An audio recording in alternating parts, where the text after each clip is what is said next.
وہ کون سے 6 مقامات ہیں جہاں پر ہمیں چپ رہنا چاہیے؟ پہلا مقام وہ ہے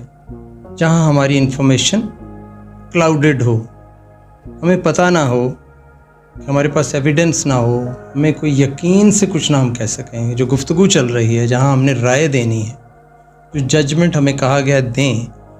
اس پر ہمارے پاس کوئی سالڈ آرگومنٹ نہیں ہے، اور اگر کوئی ہے بھی تو وہ شاید ہمارے اینگر، غصے، سٹریس یا انگزائٹی کی وجہ سے، کوئی میچور ڈیسیژن اس پہ نہیں، ہماری ججمنٹ کہ بھائی وہ شخص برا ہے یا اچھا ہے، یہ کام کرنا چاہیے یا نہیں کرنا چاہیے، یہ بلڈنگ بنے گی یا نہیں بنے گی۔ کہیں پہ پرپوزل کے لیے میٹنگز ہو رہی ہوتی ہیں، کالج یونیورسٹی کے لیول پہ ایڈمنسٹریشن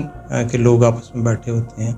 کہیں گھر کے اندر گھر کے بڑے بیٹھ کے کوئی فیصلہ کر رہے ہوتے ہیں۔ ایسے کئی مقامات ہوتے ہیں جہاں پہ آپ کو پتہ نہیں ہوتا اور آپ اس وقت غصے کی لہر میں ہوتے ہیں، یا آپ ڈیسیژن نہیں کر پاتے، اور آپ کی جو رائے ہے وہ میچور نہیں ہوتی، اور آپ کچھ ایسا کہہ دیتے ہیں جو کہ بعد میں جس پہ آپ ریگریٹ بھی کرتے ہیں۔ تو یہ مقام ہوتا ہے جہاں اپنے خاموش ہونا، خاص طور پہ غصے کی حالت میں، پریشانی کی حالت میں، سٹریس کی حالت میں، آپ کو کسی پہ بہت زیادہ غصہ ہے۔ ایسے کئی مواقع ہیں جہاں پہ باپ اپنے بچوں کو کچھ ایسا کہہ سکتا ہے جس پہ بعد میں ریگریٹ کرے، بچے اپنے والدین کے بارے میں یا ان کے سامنے کچھ کہہ سکتے ہیں، بیٹی باپ کے ساتھ، باپ بیٹی کے لیے آرگومنٹس میں، شوہر بیوی کے ساتھ، بیوی شوہر کے سامنے، تو کئی ایسی باتیں ہوتی ہیں۔ اور تبھی تو یہ کہا گیا، یہ جو ڈائیورس اتنا سینسٹیو ایشو ہے، اس کے بارے میں بھی کہا گیا ہے کہ اس کو سوچ سمجھ کے، اپنے غصے کو ختم کر کے، قابو کر کے اس کے اوپر فیصلہ کیا جائے۔ اور اس کے اندر بھی پھر رکھا گیا ہے کہ جو مختلف مکاتب فکر کے لوگ مختلف بات کرتے ہیں، لیکن کوشش کی گئی کہ یہ ریلیشن شپ ٹوٹے نہ، اور اس کے اندر بھی خاموشی بہت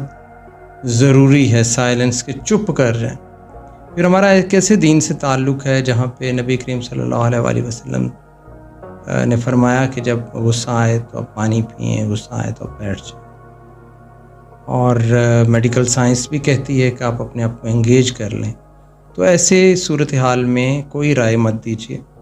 خاموشی اختیار کیجیے، کچھ نہ کہیے، کچھ نہ بولیے۔ جب آپ کے پاس آپ غصے میں ہیں، غصے کی حالت میں ہیں، سٹریس میں ہیں، انگزائٹی میں ہیں، آپ کے پاس کوئی میچور سٹیٹمنٹ نہیں ہے، آپ کوئی ایسی بات مت کریں جس پہ کل کو آپ کو ریگریٹ کرنا پڑے۔